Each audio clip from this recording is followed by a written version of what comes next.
അധ്യാപക സംഘടനകളുടെ നേതൃത്വത്തിൽ ആലപ്പുഴയിൽ പ്രതിഷേധം.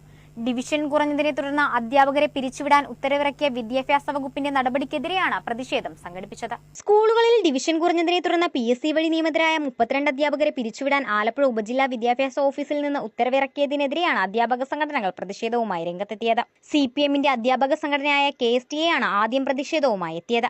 വിദ്യാഭ്യാസ ഉപഡയറക്ടർ തസ്തിക ഒഴിഞ്ഞുകിടക്കുന്നതിനാൽ അഡ്മിനിസ്ട്രേറ്റീവ് ഓഫീസറെ ഉപരോധിച്ചു. ഓഫീസിന് മുന്നിൽ കുത്തിയിരുന്ന് പ്രതിഷേധിച്ചു.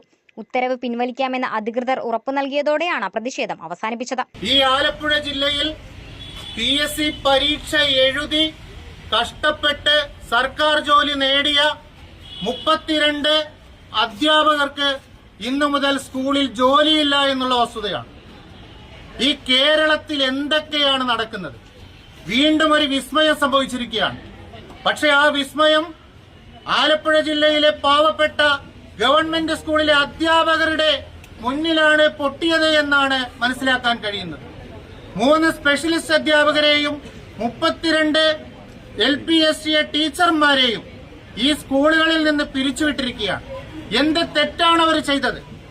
സ്കൂളുകളിൽ എല്ലാ വർഷവും നടക്കുന്ന തസ്തിക പുനർനിർണയം സംബന്ധിച്ച് ഇതിനു മുമ്പും അധ്യാപകരുടെ തസ്തികകൾ നഷ്ടപ്പെടാറുണ്ട്. 10 കൊല്ലമായി ഇതുപോലെയൊരു സമരം ആരെങ്കിലും കണ്ടിട്ടുണ്ടോ?